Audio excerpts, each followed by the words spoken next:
location where unknown forces strike the edge of ecology. Can you hear me without the microphone, or would you prefer with the microphone? Without. With. Without, okay, halfway. Stick it in your I'll pocket. hold it here. Actually, it works for me because I don't have to shout. And is anybody else suffering from a prolonged cough? Yeah? No? Yeah? Oh, yeah, I've had this damn thing since just after Christmas, and it seemed to kick off when the chemtrails were kicking in. You know, and these chemtrails started coming over in circles. The damn plane started literally circling. This is South Devon. Unbelievable. Unbelievable. But, you know, hey, hopefully that, you know, that it's becoming so obvious. And I found an app. I found an app on that somebody has sent me a link to. And I'm going to put it out as far as I can. Because this app is for... Louder. Louder. It is for tracking planes. So you can literally see who's flying over or what planes are flying over a given area. So if you see a chemtrail being laid over an area, you can literally look into this app and see what planes are supposed to be flying over your area at that given time. And of course those people who have been using this so far have pretty much discovered that the planes that are spraying out this crap aren't on the air traffic control log. And the Worcester press, the Worcester local press, last Saturday ran an article about an unidentified plane, and they actually had a photograph of it with this outrageous chemtrail coming out the back. And there was just a speculation. Instead of speculating what it was spraying, they were speculating on what the plane was because it was an unidentified plane. And this is the local paper basically saying that this plane is unregistered, it wasn't on any air traffic control, and when they contacted air traffic control they couldn't identify it. And so they were speculating that it was a US Air Force plane flying out of Mildenhall. But air traffic control supposedly had no record of it. So anyway, hopefully what's going on, you know, we'll get more and more people to start to look up and take note of what's being sprayed. And before I get into the talk proper, let me introduce you to those who haven't come across it before, Uncensored magazine. I came across this magazine when I was in New Zealand a couple of, 2-3 months ago. And I met with the editor, and I had never heard of this magazine, but it has quite a large circulation in Australia and New Zealand. But it hadn't really come across to Europe, which wasn't too surprising because obviously with the shipping charges, it was tripling the cost of the magazine. Anyway, the editor gave me a few back issues to read while I was travelling around, and when I read them and I came back to the UK, I thought, you know, we really need something like this here. So I cut a deal with the editor and the owner of the magazine. So this is the first edition printed in Europe. So this will now be a quarterly magazine printed in Lithuania, because I couldn't get it printed in the UK, tragically, for any and still make it viable. Which means that we have to ship it, unfortunately, but nonetheless, as you can see at the back there, are quality magazines. This is a quarterly publication. So they're $4.99 for a single copy. Or an annual subscription, including postage, of, well, if you take one with you tonight, it's $27.50.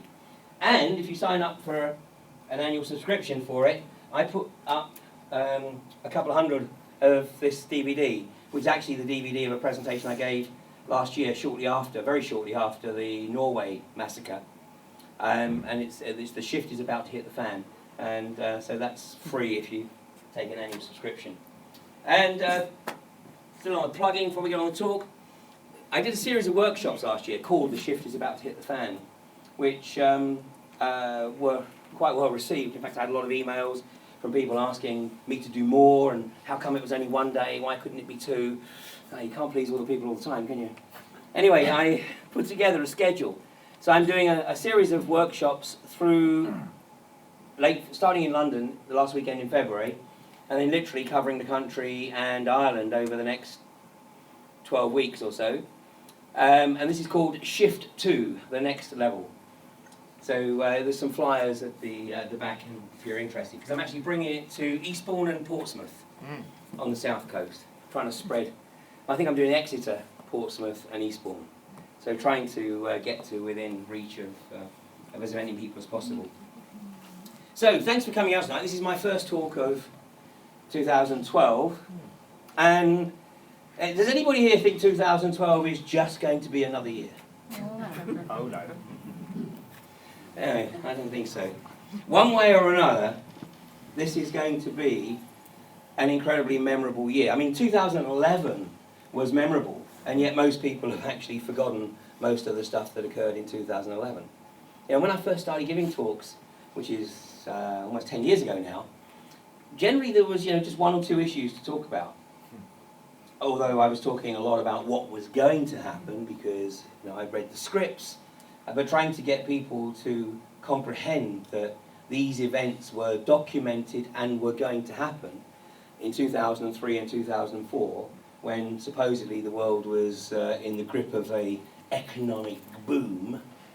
I was regarded as the harbinger of doom. But of course, what's happened over the last few years is everything that I was talking about in certainly 2005, I can say because it's documented through DVDs. But 2005, 2006, 2007, 2008, everything that I and many others, of course, were talking about at that time has unfortunately come to pass.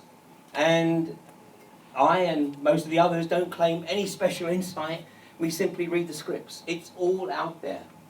I mean, these guys who perpetrate this agenda, they are so arrogant. They are so arrogant, and they actually believe, and I won't make a comment, they actually believe that humanity is so dumbed down that they can spell it out in words of one syllable, and the vast majority of people will just simply ignore it. But of course, they've created the construct to help people ignore it because they keep people locked in to the left brain construct, as I call it, the rat race, the world of TikTok. Keep people locked into doing, to chasing the dollar, to keeping food on the table, roof over their head, so they actually don't have time to take account of what's going on in the wider realm. But of course, over the last 2 or 3 years now, more and more people have started to realise that things aren't quite the way they're cracked up to be. And more people are starting to either feel it directly or indirectly in terms of a family member or somebody else in their extended family or somebody that they know. I mean, let me just ask a question. How many people here are in a situation where you know that you either have somebody in your family or you know somebody that is either unemployed or underemployed or struggling to literally keep a roof over their head and food on the table? Okay, I lumped all three together so that it didn't get too personal. So there's pretty much everybody in the room, and that's pretty much the case, of course, wherever we go around the country. And we don't have to go too far along the coast. We get to some of the outskirts of Portsmouth, and we're talking 40% plus unemployment. We're talking areas of the country where there are 35% of the stores boarded up. And of course, each week we're hearing about new businesses basically going bust. In the high street, it's called Peacocks. It's the last one to go. So before I get underway with the talk proper, let's just take a look at what's really going on. And it's incredible. I mean, literally, I'm going to spend just 15 minutes or so just talking about stuff that's been in the media for the last 2 days. And this is the arrogance, because this stuff is in the media. It's there for people to see what's going on. And most people scan the paper because it's mindscaping. The mainstream media mindscapes. It sort of basically creates a picture of normality. And you go, oh yeah, oh yeah, oh yeah, oh yeah, oh yeah. And then get on with your work or whatever. But let's just take a look at a few things that have occurred over the last few days. Of course, we had to, I mean, this was so predictable. Not necessarily that they were going to go rescue the hostages, but it was the State of the Union address. This was potentially Obama's last, it's certainly the last State of the Union address in this term of his presidential office. I mean, if he gets re-elected, of course, then he'll get another 4 opportunities. But the State of the Union. So what's he going to talk about in the State of the Union? The fact that America's going to shit. The fact that unemployment is reaching record levels in the US. The fact that tent cities are growing. No. They have to create the Hollywood event so that in the State of the Union he can brag about how yet again the men of SEAL Team 6 have been in and saved these hostages. And this was brilliant, wasn't it? Hostages are saved by men who killed Bin Laden. Well, somebody who wrote that headline obviously forgot that actually last year, SEAL Team 6, the team that supposedly murdered or assassinated Bin Laden last May, actually all died in a helicopter crash in Afghanistan. And of course the reason they all had to die, I mean they didn't die because they didn't exist in the first place, but the reason they had to die as far as the mainstream media was concerned, because the whole Osama Bin Laden event of last May was a total crock of crap. It didn't happen. It was a construct. It was actually a construct to get a whole bunch of other stuff off of the front pages of the press in the US.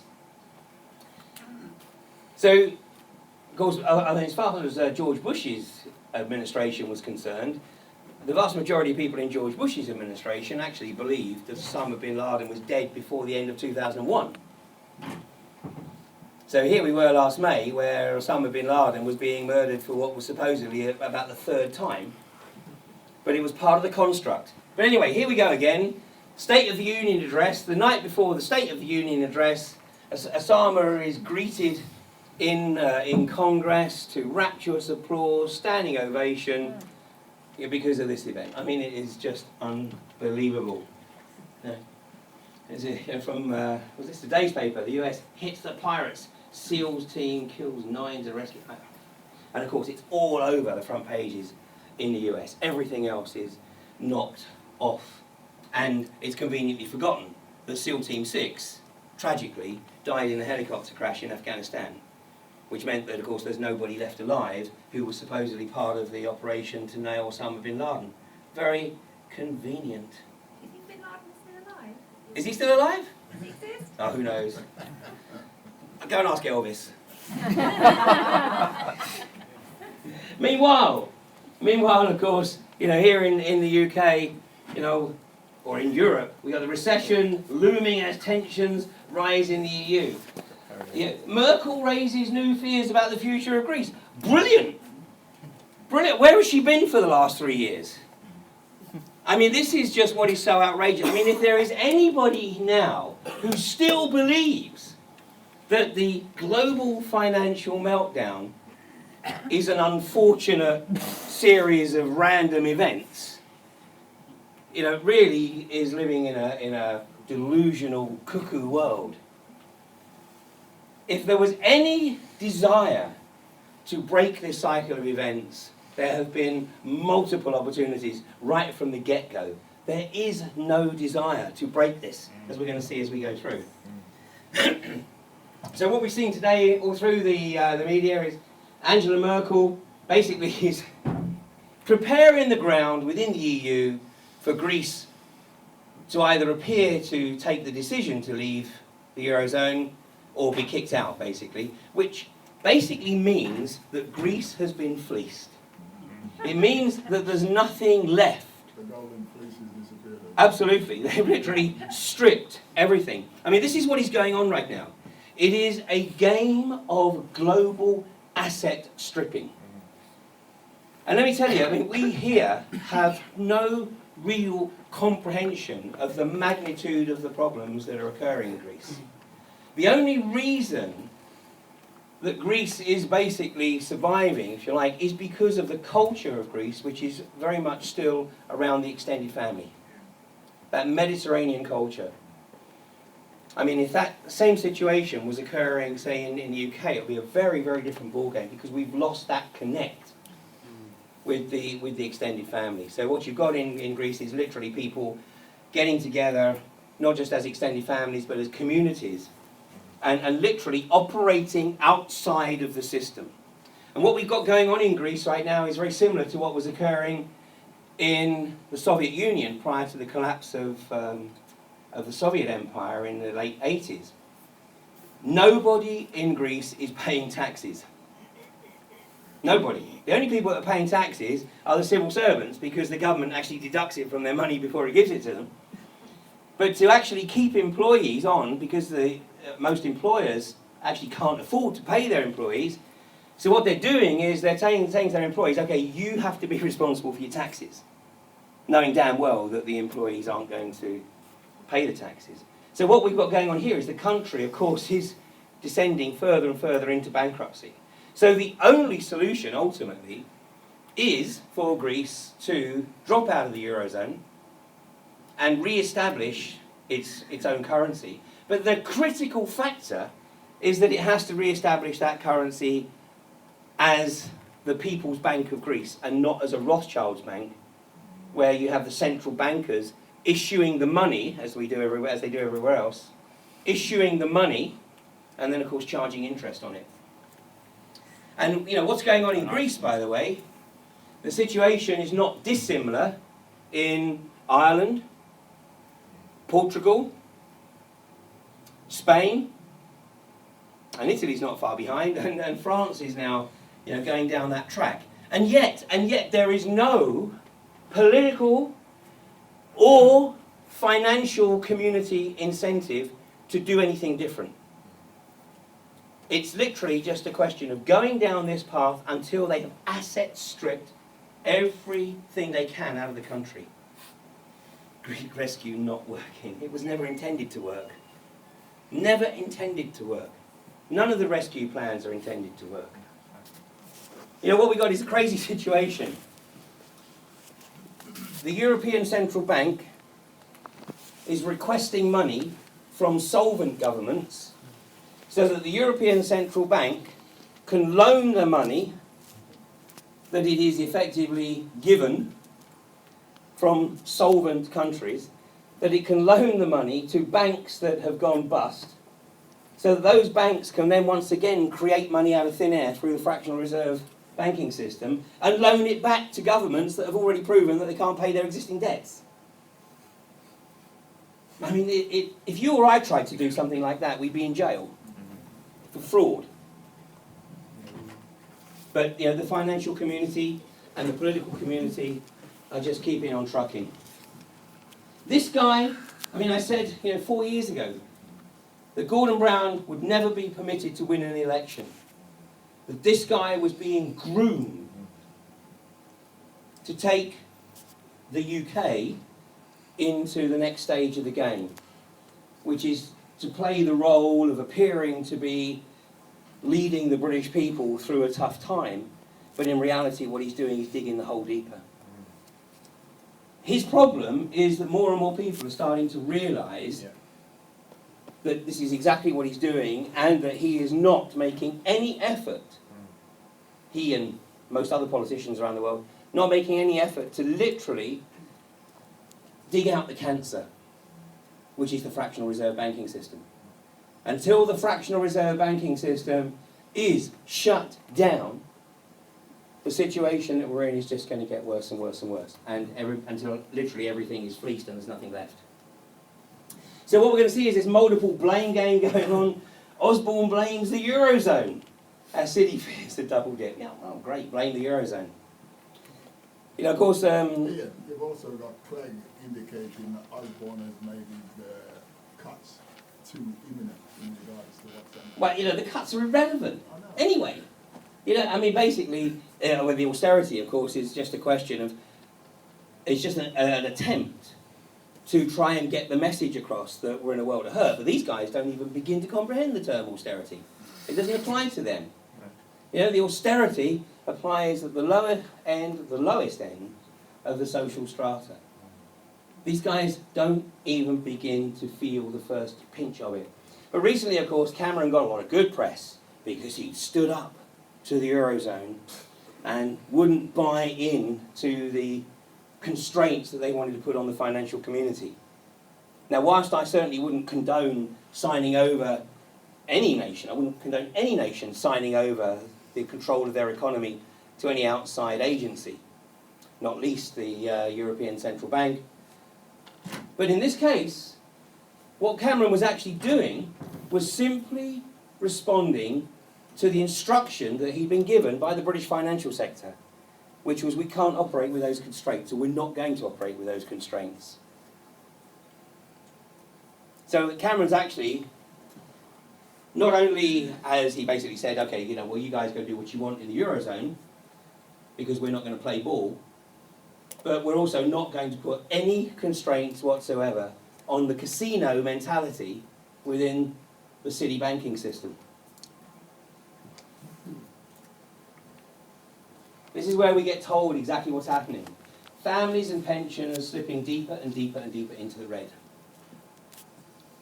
You know, the only country on the planet right now, in the developed world, that thinks it's escaped the recession is Australia. And they are being set up for a massive, massive collapse later this year. The only reason that the Australians think that they've escaped the recession is because the banks haven't started calling in the credit. What's happening in Australia is basically people saying, you need money? How much do you need? Here it is. Just, you know, ramp up. Here's another credit card. So right now, Australians have the highest level of personal debt of any developed nation on the planet. And when the rug is pulled from under them, as it will be later this year, then they're really going to feel the pinch in a big way.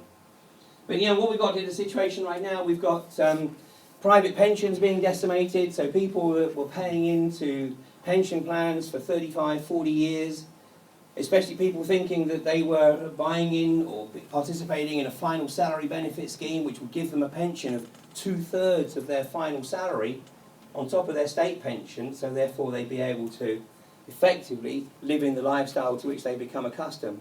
Those pensions are being decimated. Those funds have been ripped apart by the financial community.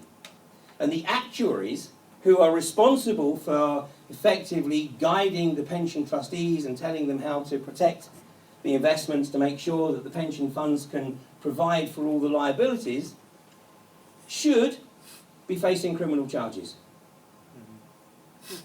But you know, what we do is we focus on people at the bottom end. We focus on people stealing a loaf of bread because they can't feed their families. You know, as opposed to the bankers who have fleeced the nation, and of course we're giving them out outrageous bonuses as well. You know, so I mean, look at this. On average, there will be £260 a month, a fifth of monthly pension going just to pay debts. And of course, for a lot of people, it's a lot more than that. And here's the first clue that the price of gold is about to ramp up another notch. Anytime you see any mention that money is going to be pumped into the economy, it means the price of gold is going to go up. Because ultimately, currency is backed by something, it's backed by gold. So that's why I'm going to look at the price of gold a little bit later. But that's why you're going to see gold now ramp up and probably get up to $2,500 an ounce by later this year, back end of this year. Because as you're going to see, towards the back end of this year, the game is going to ramp up to another level in a big way. And as the debt hits $1 trillion, no way. The debt's way over $4 trillion. Way over. This is only what is admitted. But I think it was 3 years ago, it was admitted that the debt was 3.4 trillion, and now it's way over 4. And now, of course, coupled with that, you know, we've got this bullshit of a refinery going broke. How convenient! How convenient! And of course, the local gas stations were jumping on the bandwagon. I mean, I was driving across from Devon, and the number of gas stations where diesel was 145, 146, it was motorway prices in some of the chains, like Sainsbury's and Tesco's. And this is just rampant profiteering. Taking advantage because they think people will pay it. And of course, we've got a crazy situation where our government rushes to bail out a bank, and yet here, you know, a prime contributor to keeping our economy, which unfortunately, of course, is oil dependent, moving, and they can't find the funds to do it. I mean, it will come back on stream, of course, but not before the test to see how much the British people will pay. Because this is an attempt to fleece. Because the reality is, of that £7 a gallon, well, let's talk in price per litre, of £1.40 a litre, how much of that is actually the cost of the oil? Anybody got an idea? 10p. It's a little bit more. 60p? Yeah, 60p. Yeah, from upstream, Yeah. from actually getting it out of the ground, right through until it gets in the pump, 60p. The rest is tax. Yeah. The rest is tax. Now have a look at what's going wrong here. So we've got a crazy situation where Western governments in particular are making more in tax revenues than they've ever made before, but the debt is getting bigger. Of course it doesn't add up. It's not meant to add up. And of course we're all being geared up for what's coming here with Iran. So look at, elected politicians, elected to represent the interests of their constituents and the interests of the British people. And yet we've got politicians that literally choose to completely ignore the obvious solution to getting out of the current financial mess. And this isn't rocket science. We're not talking about something that's in the land of the fairies. We just need to look at Iceland. And we just need to look at the Icelandic experience where basically they told the banks, sorry, you created the problem, it's your problem, you deal with it, we're not going to take the responsibility of the casino-style banking system adopted by the Icelandic banks, we're not going to have the taxpayer underwrite it. You created the problem, you deal with it, you've got bondholders to deal with, go deal with them. They are not the responsibility of the taxpayer. And when the Icelandic government fell and the new government came in, it was ostensibly women that came into the positions of power, the saving grace for them was that they knew nothing about banking. But they knew basic budgeting.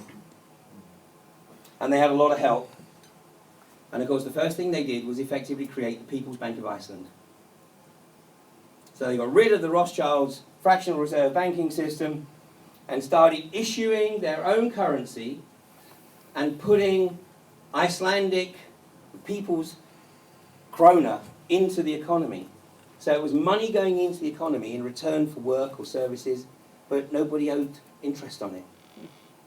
So here we are just after, 3 years, almost exactly 3 years, since the Icelandic economy went into absolute total meltdown. And they're well on the road to recovery. Now, of course, admittedly, it's a lot easier to do it with 300,000 people than it is with 55, 60 million. But hey, from a basic template, you can build. So here we've got their next ramp up. We haven't got any money to pay for basic services, and we're going to have to force austerity across the lower levels of society, but we can find the money to launch a war with a country that hasn't attacked anybody, again. So here we go, for the third time in a decade, or at least the third time. We're not even going to get into the sort of Bosnia and the Somalias and everywhere else, but here we go, for the third time in a decade, fourth time in a decade, Iraq, Afghanistan, well, let's put it in chronological order, Afghanistan, Iraq, Libya, and now Iran. And the goal is the same in all of them. Well, Afghanistan, the goal was opium. But with Iraq and Libya and now Iran, of course, the goal is control of the oil. But Iran's got huge Control. supplies of opium as well. Say again? Iran has huge supplies of opium as well, apparently more than Afghanistan. Well, possibly. Iran is a massive country. This is the other thing. People don't realise the scale of Iran. It's 4 times the size of Iraq. And the topography of Iran is much more similar to Afghanistan than it is Iraq. Iraq is much more desert. Afghanistan, of course, is much more mountainous. And in terms of Iran, has far more mountainous terrain than it does desert. Plus, it's a nation of 60 million people. And the Persian people are a very proud people. I think the nail in the coffin in for Iran is that they've moved away from the petrodollar. Well, they moved away a number of years ago, but it was always going to be the nail in the coffin. I mean, it was the nail in the coffin, of course, for Gaddafi. Well, it's the nail in the coffin for Saddam. I mean, Saddam took the Iraqi oil away from the petrodollar the moment that the Supreme Court awarded the election to George W. Bush in back end of 2000. And when you remember the iconic shot of George W. Bush giving his victory speech on board the USS, the aircraft carrier, with it in the background was mission accomplished. All right, and the vast majority of people thought mission accomplished meant that this was the end of the military campaign getting to Baghdad. Mission accomplished had nothing at all to do with the military campaign. That statement, mission accomplished, was a statement to the financial community that from this moment forward, Iraqi oil was once again being traded in petrodollar. And in the period between November of 2000 and what was that, May 2003, in that period, the US dollar had fallen by 20% against currencies like the euro and the yen, because these currencies were obviously, being accepted by Iraq, which was, even though it was only allowed to sell oil for food, I think it was selling about 600,000 barrels a day or so, but it was a fair chunk of change. And of course, Gaddafi's crime was not only to state that he was intending to establish an Arab-African economic union, but to base it around the gold dinar and away from the fake petrodollar. And of course, all of these countries that have been labelled as the axis of evil by the Western media, all have one thing in common, and that one thing that they have in common is that they are all free of the Rothschilds banking system, or were. They all retained responsibility for the production of and issuance of money within their borders. So they were issuing money without it being debt.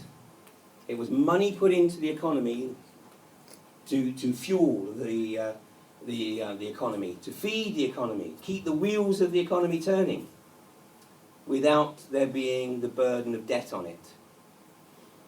So funnily enough, how many countries do you think we have left in the world that still have responsibility for controlling their own currencies? Three. Go on, who are they? You've got Iran. Iran. You've got Iran and Venezuela. North Korea.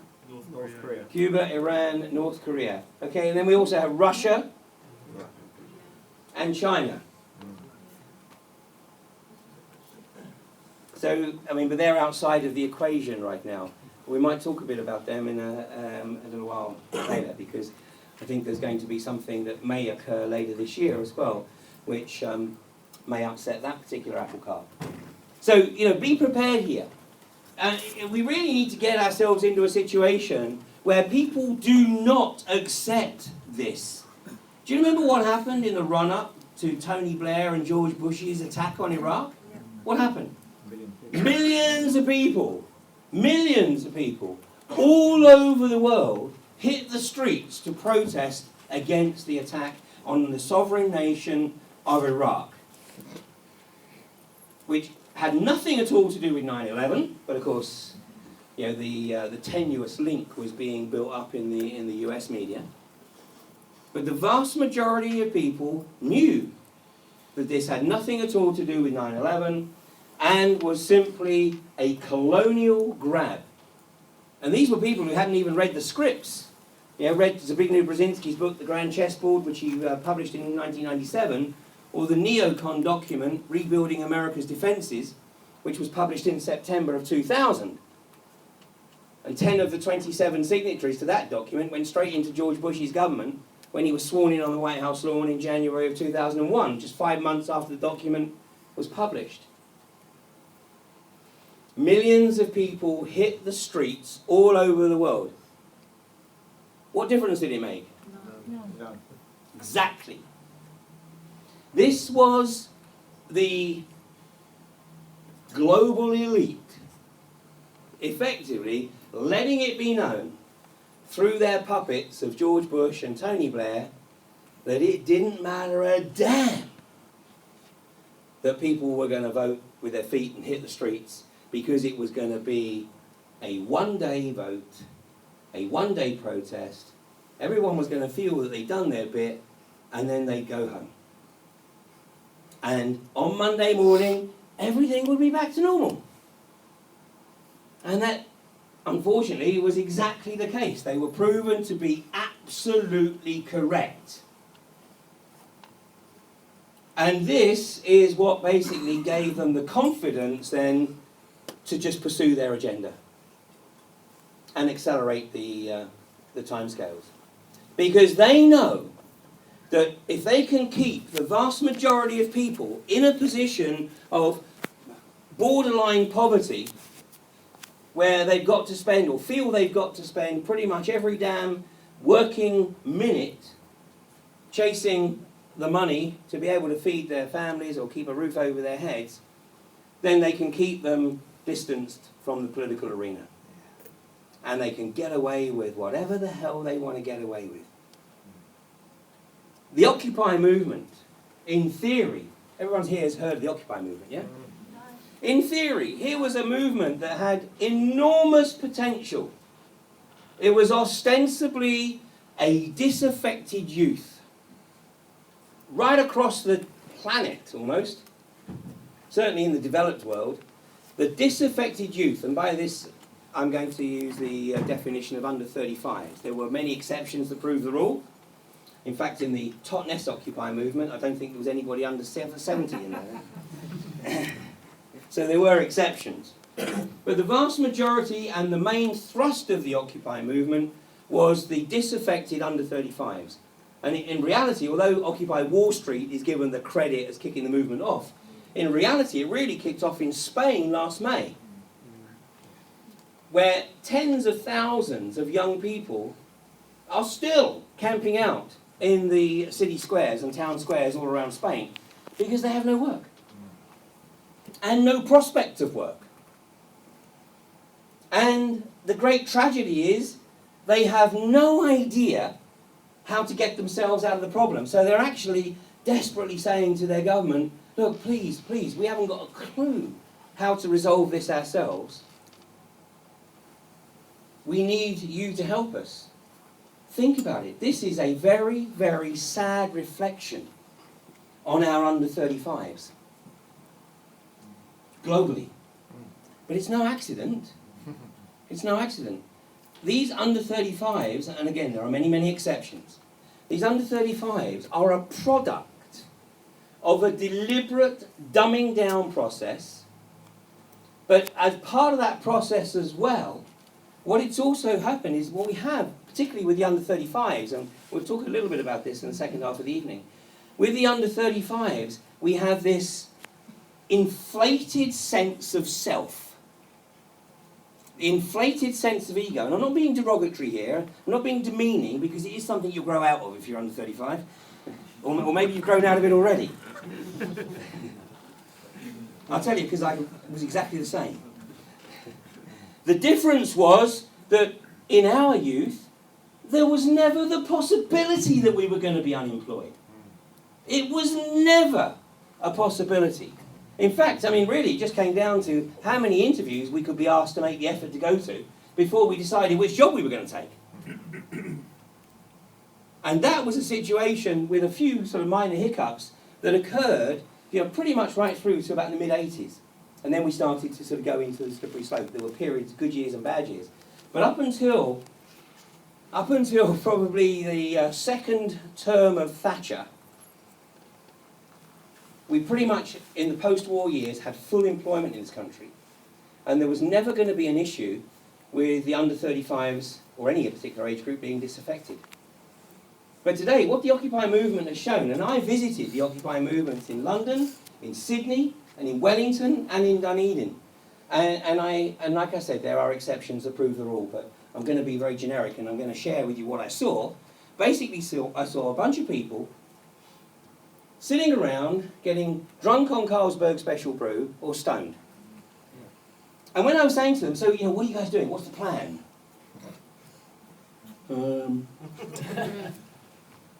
You want some weed, man? It's like, okay, guys, what's the plan?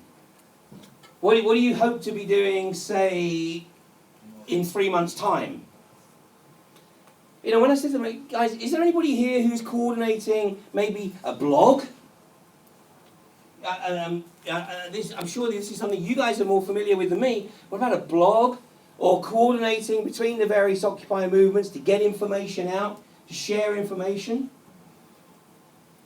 And then I was told they had to go, I can't remember the name, but they were all going off to a particular meeting.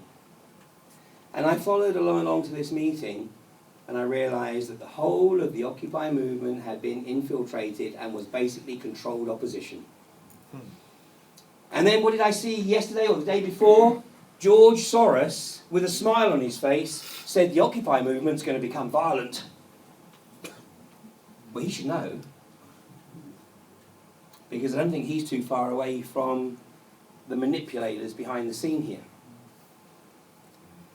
Once again, what we are seeing here is the experiment. What we are unfortunately seeing with the Occupy movement is the inability of the disaffected youth to get themselves organised in any way, shape or form. Even if there was a game plan to say, okay, tomorrow we're going to hit this bank, or tomorrow the day after we're going to hit this particular politician. It was just roll on, wake up in the tent, sit around, have breakfast, Carlsberg Special Brew, and the next joint. And those who are driving this agenda go, brilliant. They're no problem then. People who have retired, we shouldn't expect them to be taking too much of an active role in what's going on now. Fortunately, many are. But we shouldn't necessarily expect these people have given their service to the community. They've given their service to the country in many different ways, and they should be now enjoying their pension. But of course, unfortunately, in many cases, that pension's being ripped away. The onus is going to be, and has been, I think, for a number of years, but the onus is really going to be on the 35 through to, let's say, 70 age group.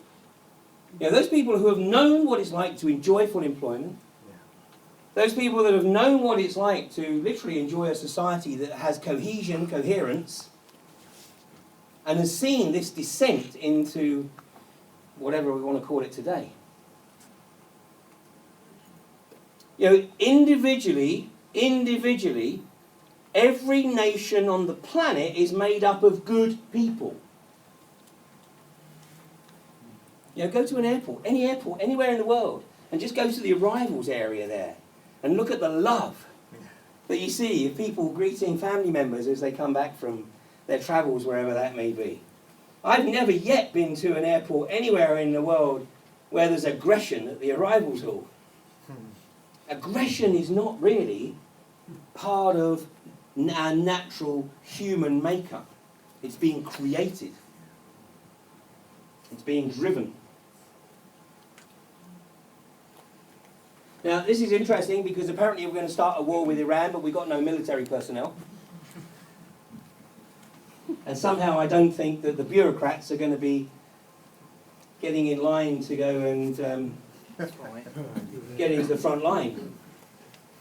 Really what we've got to get to here is, the likes of William Hague, that guy, very few people have the capability to raise the hairs on the back of my neck. But William Hague seems to be able to do it without trying. And here we've got a guy who is a committed Zionist, states categorically that his idea of foreign policy revolves around the interests of Israel, And within Israel right now, we've got the most, well, one of the most belligerent Zionist governments that that nation has ever had. What, of course, isn't being reported in the mainstream media is that the magnitude of protests in Israel against the Israeli foreign policy and against the Israeli agenda with the Palestinians is enormous. Absolutely enormous. Which is why you've got the likes of Netanyahu, who are desperate to initiate a war with Iran so that Israel gets attacked and then they can unite the people because of the threat to their country. And yet more and more people within Israel are starting to see that this is outrageous. This is not the way they want to live. And of course many of the Israeli citizens who have come into Israel from other countries are also now beginning to realise that they were recruited to become Israeli citizens under false pretenses. Because Israel is a very, very apartheid society. Very, very structured. And so there's massive unemployment, massive underemployment, not being reported in any of the Western media. And what we are seeing in the US presidential campaign, of course, is what it's coming down to is will these candidates support Israel or not? And of course Ron Paul appears to be the only candidate who's actually offering any counter, because he's the only candidate that isn't receiving a large sum of money from AIPAC, the America-Israel Public Affairs Committee. That's what it's going to boil down to. In the UK press, there is one voice of reason, Robert Fisk. I mean, Robert Fisk is a very, very astute journalist. He pushes the envelope as far as he dare. If he pushed it any further, he wouldn't get published. But unfortunately, very few people, I think, read his articles. I mean, unless people are already of the opinion of Fisk, which is basically, what's going on here. We need a cohesive policy to try and resolve the problems, not just keep supporting a belligerent Israeli foreign policy. Who does he write for? Well, independent generally, but I mean he writes in other publications as well. But generally the Independent. He's a staff writer with the Independent. I mean, this is the voice of reason, and he gets a lot of criticism from, the alternative community because he doesn't go far enough. But we've got to be smart. At least there is a voice of reason in the mainstream media. If he goes any further, then he just would suddenly find that his articles are not being published. And this from today's Daily Mail, it's fictional. It's a work of fiction. And this always happens in the mainstream media as we have a ramp up to a war. And it's a fictional article. Mysterious explosions on a country estate, mortars trained on the royal box at the Derby. Well, I read this article because my family house is on the edge of Epsom Downs.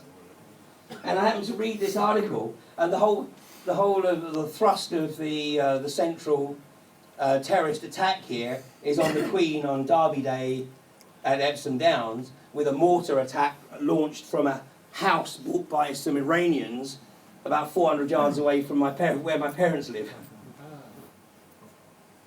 So I just called my dad and I said, Dad, you haven't had any Iranians who are looking to buy your house with you? But this is the kind of bullshit that you'll see, because the vast majority of people, unfortunately, not you guys here, you wouldn't be here otherwise, but the vast majority of people, when they're reading the newspaper, they're not discerning between fact and fiction. It's the same with the mainstream media on the TV. That's why it's so easy to create these constructs, because you can literally just take a brilliant piece of film footage, and all you've got to do is put on the bottom that it's news, and the vast majority of people will believe it. So we've got an incredible situation here. We've got an economy that is in the 5th year of meltdown. The 5th year. Now, you would think that after 5 years, amongst all of the financial wizards on the planet that somebody could come up with a solution? Well, they have.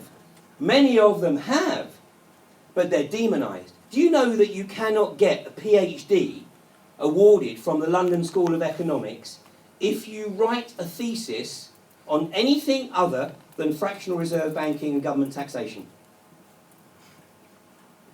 Any thesis that proposes any kind of alternative economic principle will be disregarded. This is how the peer review process works, to make sure that nobody gets too creative, that nobody really comes up with a solution that, you know, people might just go, oh my God, let's do that. Then you have the likes of Morgan Kelly, a brilliant economist in Ireland, professor of economics at the University College Dublin. And I first came across Morgan Kelly when I was doing a series of talks in Ireland 18 months ago with Jim Core, where we were trying to explain, this is before the total collapse of the Irish economy, before Brian Cowen got voted out of office, and we were trying to explain to people exactly how things were going to unfold. And Morgan Kelly was writing articles. In fact, Jim and I used to joke that, you know, Morgan Kelly had to be coming along to our presentations because he was basically writing what we'd been talking about. But I doubt he had.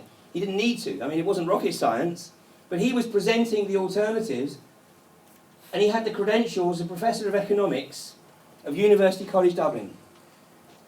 The articles were getting printed, but the articles were being printed, and then the comments were being printed alongside them. And the comments were coming from the bankers and the politicians and other academics who were all describing Morgan Kelly as a maverick. And even going as far as to dismiss him, and this is a brilliant one, as a Walter Mitty character. Walter Mitty character. I mean, the moment that you see anybody in the media described as a Walter Mitty character, you need to go and take a deeper look at what it is that they're trying to get across. David Kelly. Because this is a term of derision to literally get people to switch off and not take any further notice of what it is they have to say. Let me show you a short clip. Some of you will have seen this clip before, but let me show you a short clip of Nigel Farage a few weeks ago.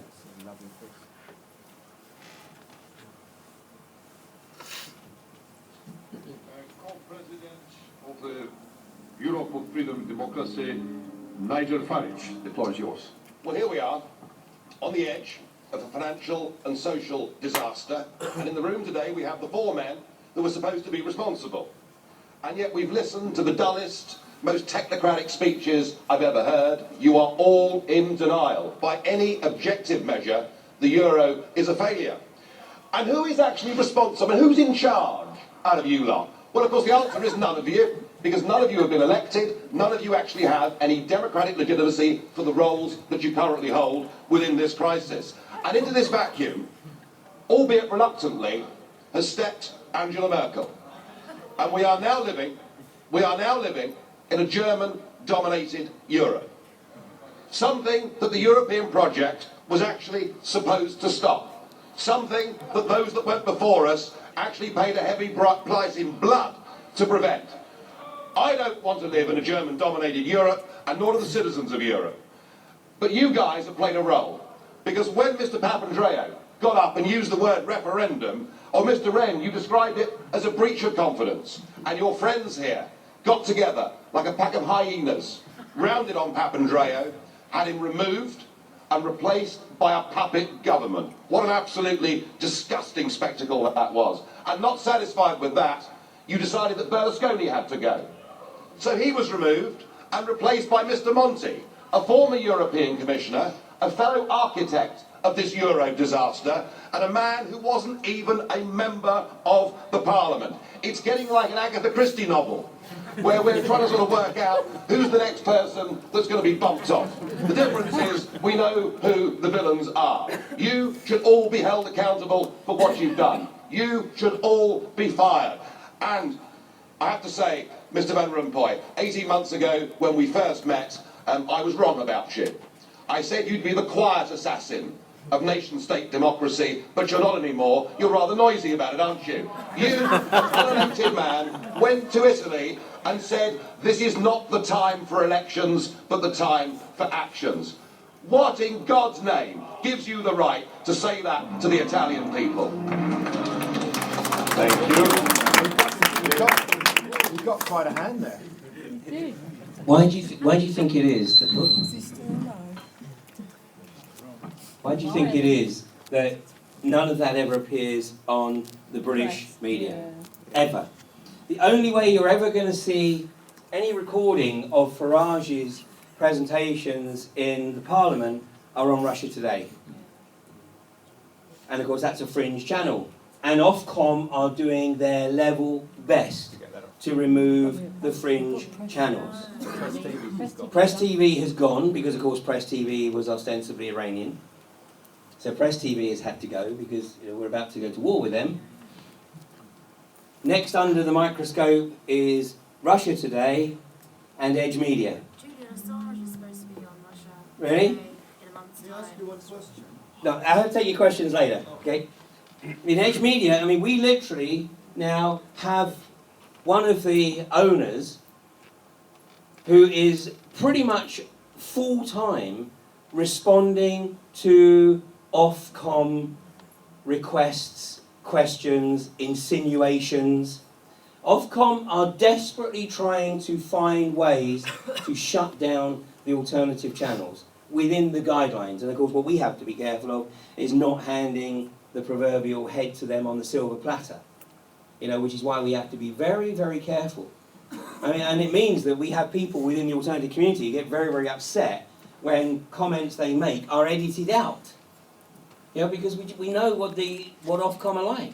And basically, if we just go one step over the line, they'll use that as an opportunity to take us off air, take Edge Media off air.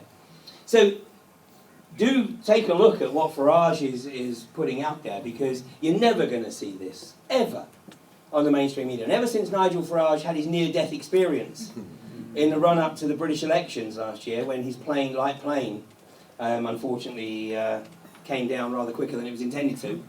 But basically, since that near-death experience, Farage doesn't give a damn, which is great. Basically, it's like just shoot from the hip and tell it like it is. He's doing a wonderful job, and he really is telling it like it is. And of course, Russia Today has Max Kaiser, and Max is also telling it like it is. And I know some of you have seen this clip before, but let me show you this, because this is a guy called Alessio Rastani, who was invited to give an interview on the BBC, and now this is about 4 months ago now.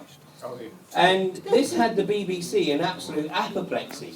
In fact, in the immediate aftermath of this interview, the BBC tried to claim that actually he was an imposter. He wasn't really a trader. He was a hoaxer. But of course, it was pretty much very quickly established that that was not the case at all. And it's going to fall pretty hard, because markets are ruled right now by fear. Investors and the big money, the smart money, I'm talking about the big funds, the hedge funds, the institutions, they don't buy this rescue plan. They basically, they know the market is toast. They know the stock market is finished. The euro, as far as they're concerned, they don't really care. They're moving their money away to safer assets, like treasury bonds, 30-year bonds, and the US dollar. So it's not going to work. We keep hearing that whatever the politicians are suggesting, and admittedly it's all been rather woolly so far, isn't right. Can you pin down exactly what would keep investors happy, make them feel more confident? That's a tough one. Personally, it doesn't matter. I'm a trader. I don't really care about that kind of stuff. I go with if I see an opportunity to make money, I go with that. So for most traders, it's not about, we don't really care that much how they're going to fix the economy, how they're going to fix the whole situation. Our job is to make money from it. And personally, I've been dreaming of this moment for 3 years. I have a confession, which is I go to bed every night, I dream of another recession. I dream of another moment like this. Why? Because people don't seem to maybe remember, but The 30s depression, the depression in the 30s, wasn't just about a market crash. There were some people who were prepared to make money from that crash. And I think anybody can do that. It isn't just for some people in the elite. Anybody can actually make money. It's an opportunity. When the market crashes, when the euro and the big stock markets crash, if you know what to do, if you have the right plan to set up, you can make a lot of money from this. For example, hedging strategies is one. Then investing in bonds, treasury bonds, that sort of stuff. If you could see the people around me, jaws have collectively dropped at what you just said. I mean, we appreciate your candour, however, it doesn't help the rest of us, does it, or the rest of the Eurozone? I would say this, listen. I would say this to everybody who's watching this. This economic crisis is like a cancer. If you just wait and wait thinking this is going to go away, just like a cancer, it's going to grow and it's going to be too late. What I would say to everybody is, get prepared. This is not a time right now to wishful thinking the government is going to sort things out. The governments don't rule the world. Goldman Sachs rules the world. Goldman Sachs does not care about this rescue package, neither does the big funds. So actually, what I would actually tell people, I want to help people. People can make money from this. It isn't just traders. What they need to do is learn about how to make money from a downward market. The first thing people should do is protect their assets. Protect what they have. Because in less than 12 months, my prediction is the savings of millions of people is going to vanish. And this is just the beginning.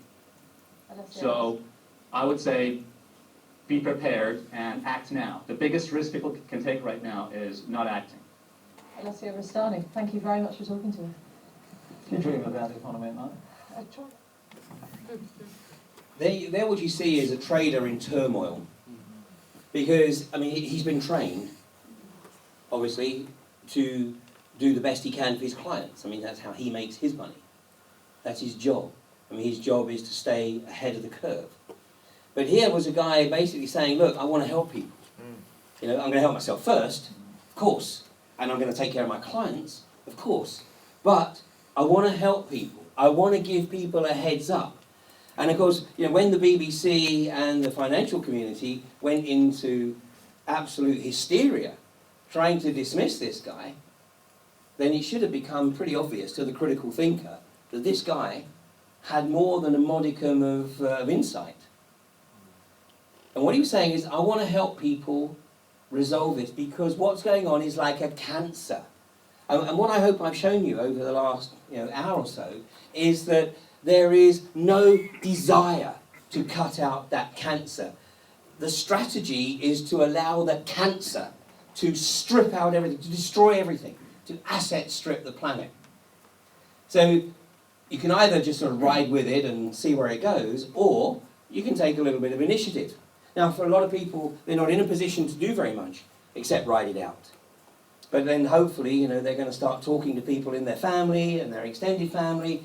And then when it does come, I mean, even you've got a situation today where people in your family or extended family may go, oh, don't be so bloody stupid, that's not going to happen.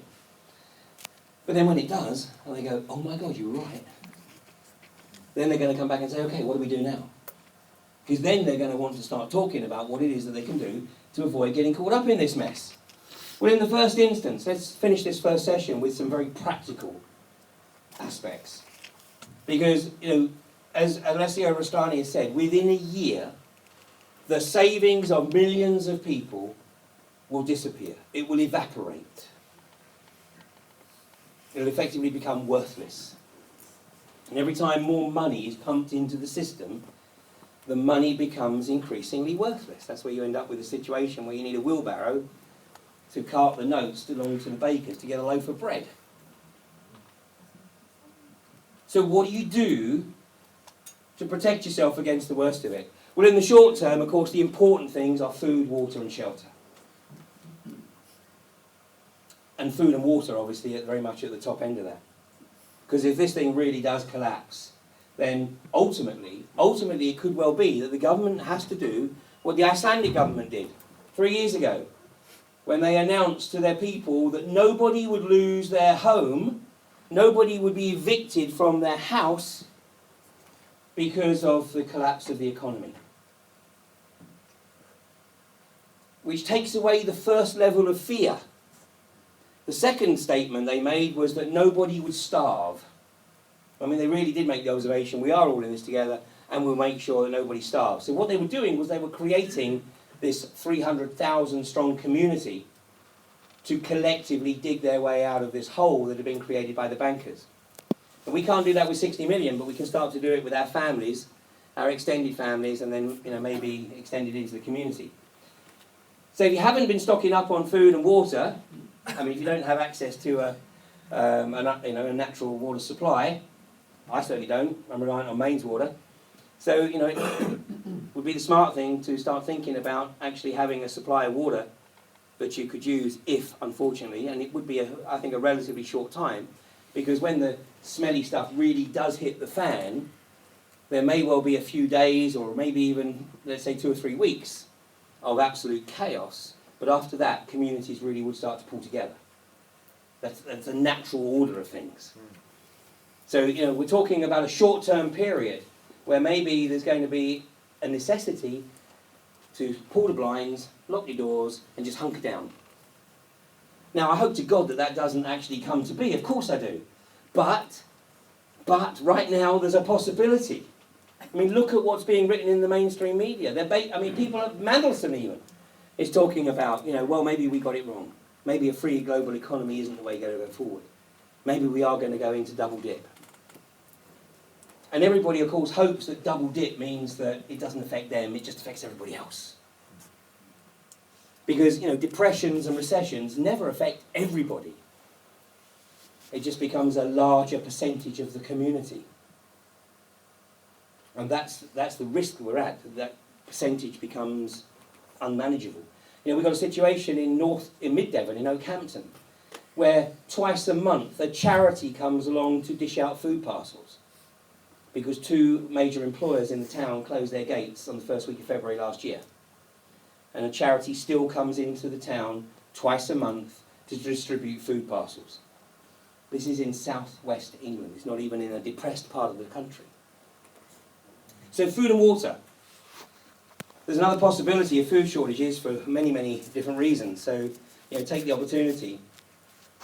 There's all the buy one, get one free deals. It's buy one, stick one in the cupboard. It doesn't take long to build up a bit of a stock.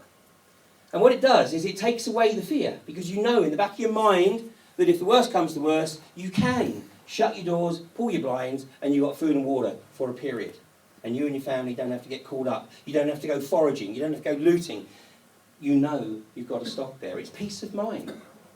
And then once you've done it, once you've actually got food and water, if you've got any liquidity, if you have money in the bank, particularly if you're in your senior years and you've worked long and hard to build up a nest egg, the great tragedy is that nest egg is reducing in purchasing power at a phenomenal rate of knots. So what are you going to do with it? Well, if you're going to get your money out of the banks, my counsel would be to start doing it sooner rather than later, because there's not enough money in the banks to give everybody the money that they think they have in the banks, because the money doesn't physically exist. It exists on a computer screen, on a ledger. It doesn't physically exist. Why do you think the banks restrict you to taking £300 cash out in a day? That's why I converted the accounts I have to business accounts, where there's no limit. I can take as much cash out as I want. But if you have a personal account, £300, and then the banks have, my parents, they said, oh, we've got a 45-day account. I said, 45 days? 45 days? So they have to give 45 days notice, which is outrageous. So the last time I was with my father, we spent a couple of hours talking about, the wisdom of a 45-day account. Look at where the smart money is going. This is the price of gold over 10 years. 10 years ago it was $300 exactly. $300, and it had gone up from $250 in the September. This was the start of the climb of the price of gold. So gold today, this afternoon, was $1,725 an ounce. $1,725 an ounce. That is a return over 10 years of 475%. Anybody get that from a bank? It's a rubbish.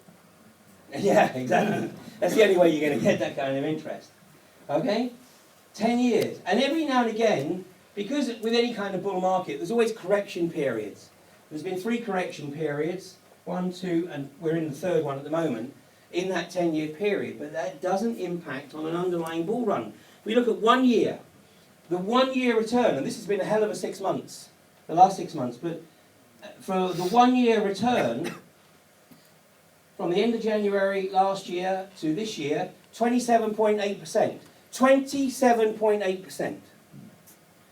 Now, for those of you who've seen my talks over the last 2 or 3 years, you'll know I've been talking about this on a regular basis. And the reason being is that because we are not taught in our culture how easy it is to own gold, to acquire gold, to own it, and how easy it is to sell it, the vast majority of people have no idea. So they need to hear this 2 or 3 times before they get their heads around the fact that it ain't smart to leave money in a bank. The banks use and abuse it and throw you the scraps and then make you feel grateful because they gave you 4%. 4%. 27.8% over the last 12 months, despite some interesting trauma, which we'll talk about in a second. But every year, for the last 10 years, the average return on gold has been 30%.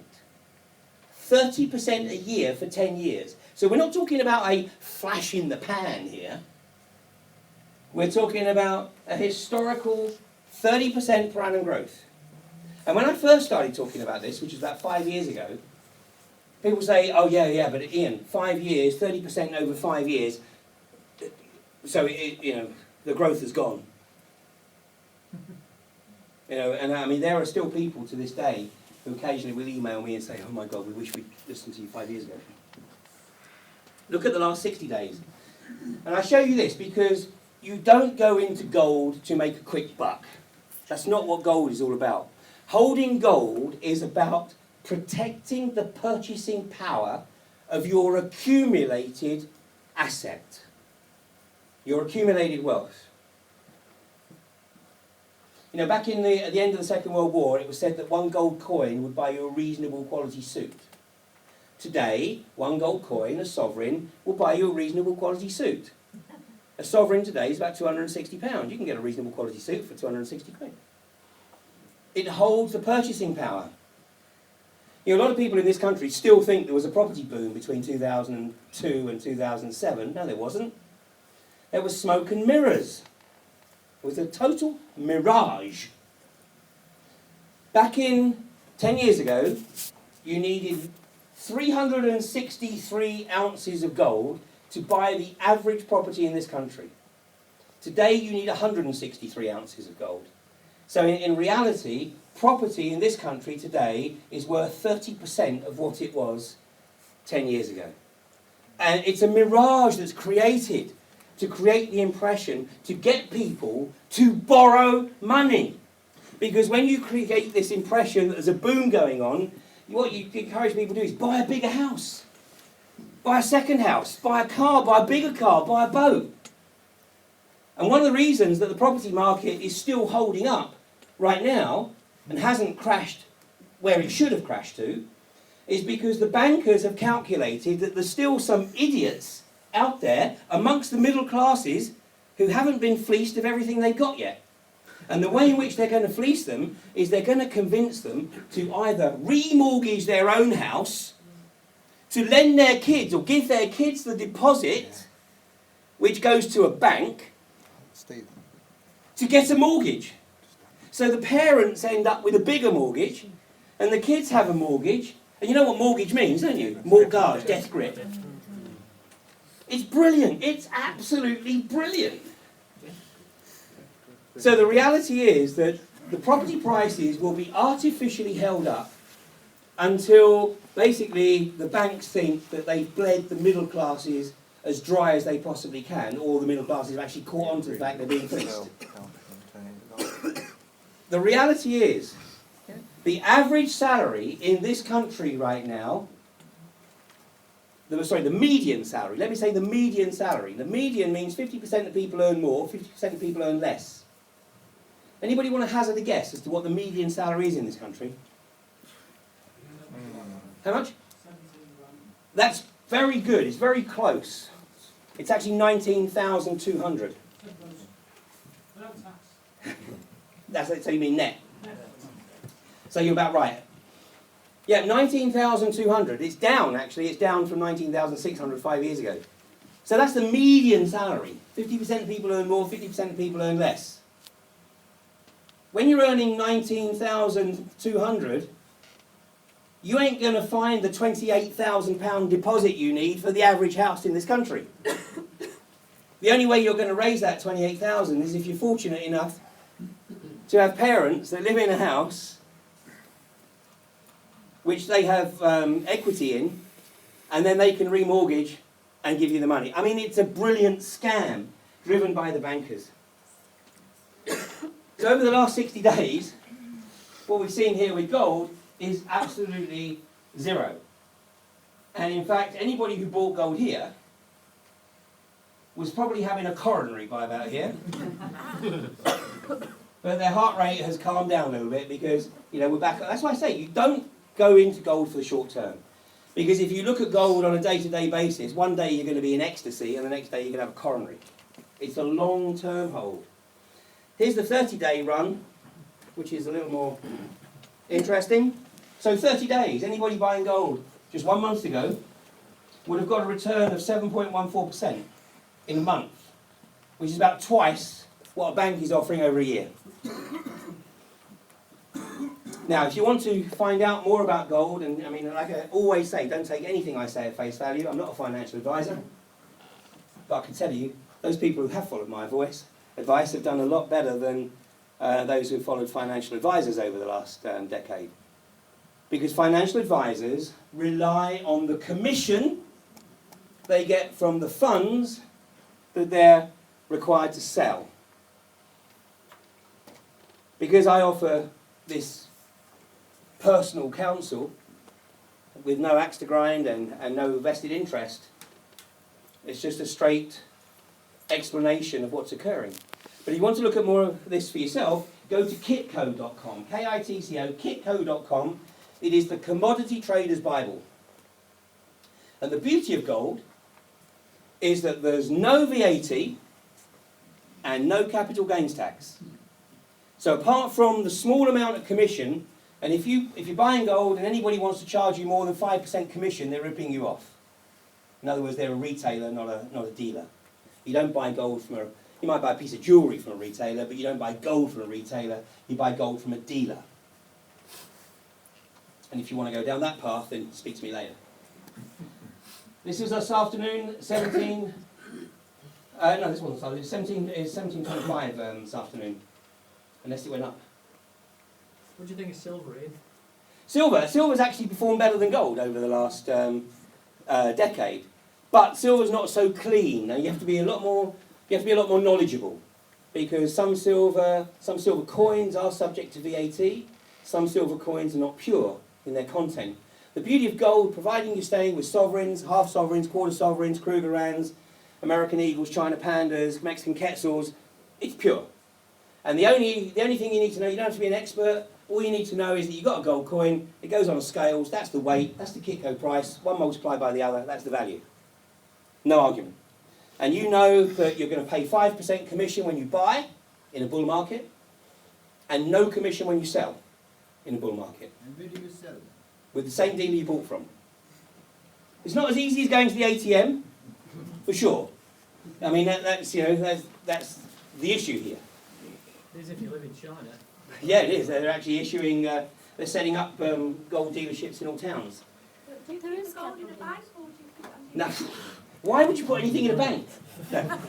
Because if the bank shuts their doors, you're not going to have access to anything. And by the way, Citibank, 18 months ago, sent out letters to all its customers advising them that it had the right to call a bank holiday without notice. So it's basically giving people notice that they could shut the doors. No. Listen, when you buy gold, the only person who needs to know you bought it is you. And the only person who needs to know where it is you. Especially in America, eh? Well, especially in America. America's the only country in the world that has confiscated its citizens' gold, which he did once on March the 15th of 1934. Of course, not every American citizen actually handed their gold in, but that was under the threat of a $10,000 fine and life imprisonment. But what's happening right now in the US is a lot of people in the US are going to Mexico with cash and buying gold. And Goldman Sachs and the Federal Reserve are paying the US Immigration Service to beef up their border patrols in Mexico to try and prevent people smuggling gold back across the border. So what you've got in Mexico right now on the Rio Grande, the border service is paid for by the Federal Reserve, Goldman Sachs and the pharmaceutical industry. And the pharmaceutical industry is there because pharmaceutical drugs are so much cheaper in Mexico that a lot of people, especially elder people who need a lot of medication, they go across to Mexico to buy the drugs and bring them back across the border. There's a new gold buying shop that's just opened in the high street. If it's a gold buying shop in the high street, I wouldn't go anywhere near it. Listen, the bottom line is you go to Kitco, you see what the price is, you get on the phone to your gold shop, and if they're charging any more than 5%, they're ripping you off. You sure there's no capital gains? No, absolutely not. The US, No. we US citizens have to pay 28% now because of Obama. He put it in the health bill. In the health bill, that's exactly correct. Actually, you don't have to pay it yet, but it is in the health bill. And the reason it was put in the health bill was because basically what Obama wanted to do, or his advisors wanted to do, was they wanted to create a potential revenue stream to fund this social health care if it got out of control. Sure So no, it's not in force, but it is on the statute book. So it's not now? No. But I mean, the bottom line is, it's like a lot of legislation. It's on the statute books, but it's not enforced. Because when I spoke to the American IRS, they said yes, that I would have to pay that. Oh, don't tell them. Yeah, I mean, yeah, so the IRS are a whole different ballgame. Okay, I'm going to bring the first half of the evening to a close with this, because I want to show you this. Some of you will have seen this before. This is a poster that was used in the EU. It was used in the EU during the referendums in France, the Netherlands, and in Ireland. And of course, the first referendums in France, the Netherlands, and Ireland all voted against signing up to the EU treaty. But in France and the Netherlands, their government said, well, thanks, but we don't really need your consent anyway. Ireland was a different ballgame because within their constitution, it is required that they have a referendum when power is handed away to a foreign entity, thanks to a wonderful Irish campaigner in the 70s by the name of Raymond Crotty. But this poster appeared throughout France, Netherlands, and Ireland. Europe, many tongues, one voice. So a lot of symbolism contained within this single poster. First of all, of course, you recognise this? Tower of Babel. Tower of Babel. Anybody seen a picture of the Strasbourg Parliamentary Building? It's that. It's the Tower of Babel. So once again, we have prima facie evidence that the EU is a Babylonian entity. Catholic Church is a Babylonian entity. If you want to see or read more about the relationship between the Catholic Church and the EU, then just Google Peter Sutherland and St John's College, Oxford. He gave a speech on May the 15th, 2010 at St John's College, Oxford. And in the opening paragraphs of that speech, he talks about the relationship between the Catholic Church and the EU. Why do you think Tony Blair converted to Catholicism? It's the only way he can become president of the EU. So we have the Tower of Babel.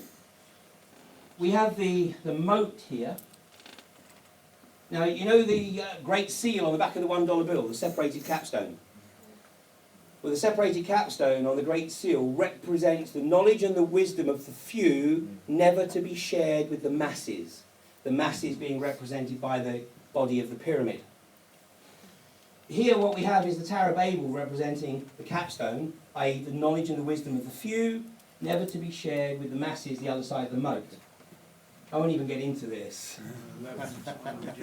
Okay, what we have here is we have the grey suits looking longingly across to the Tower of Babel. There's not a word in the English language to describe, well, not a polite word anyway, to describe the guys in the grey suits, so I'm going to use a German word, and that word is Kapo. Kapo. These are the capos, the Kampfpolizei. The word capo was coined by the National Socialists, the Nazis, when they established the Jewish ghettos.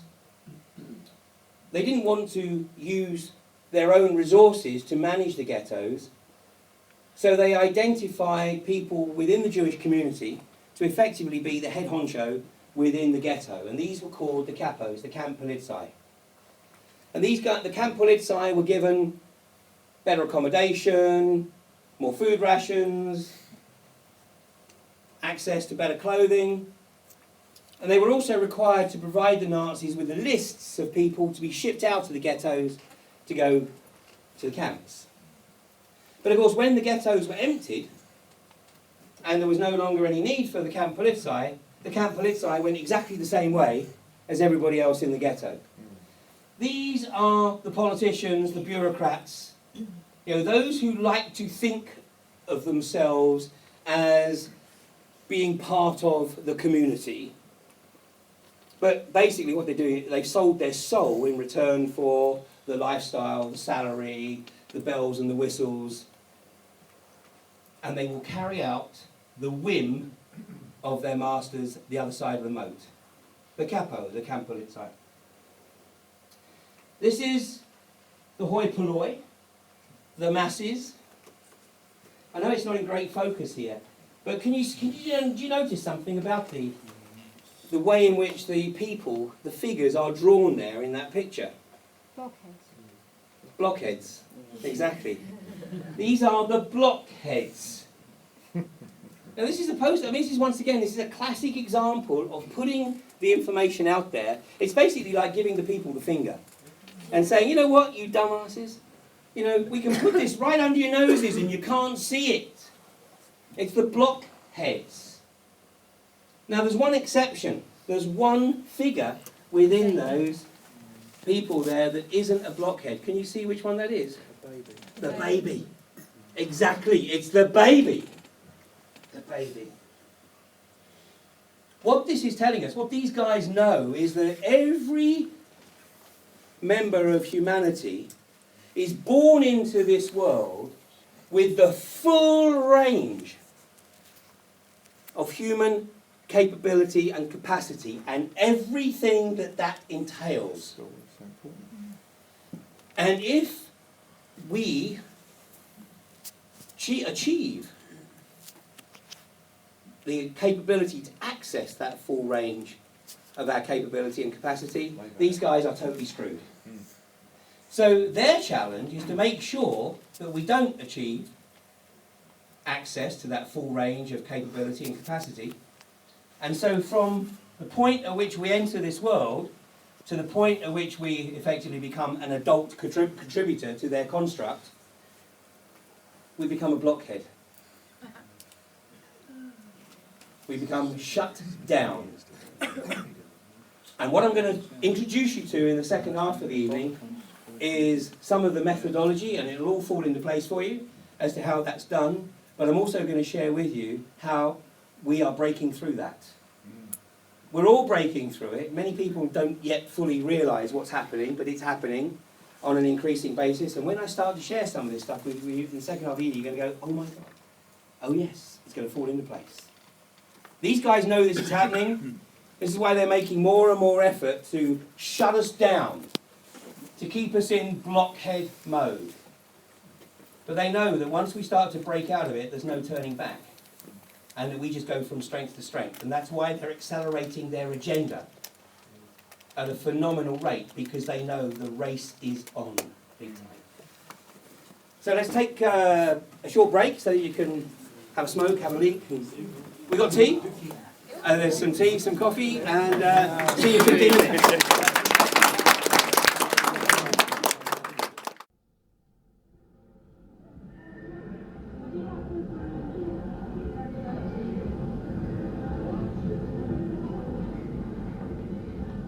The information where unknown forces strike the edge of ecology.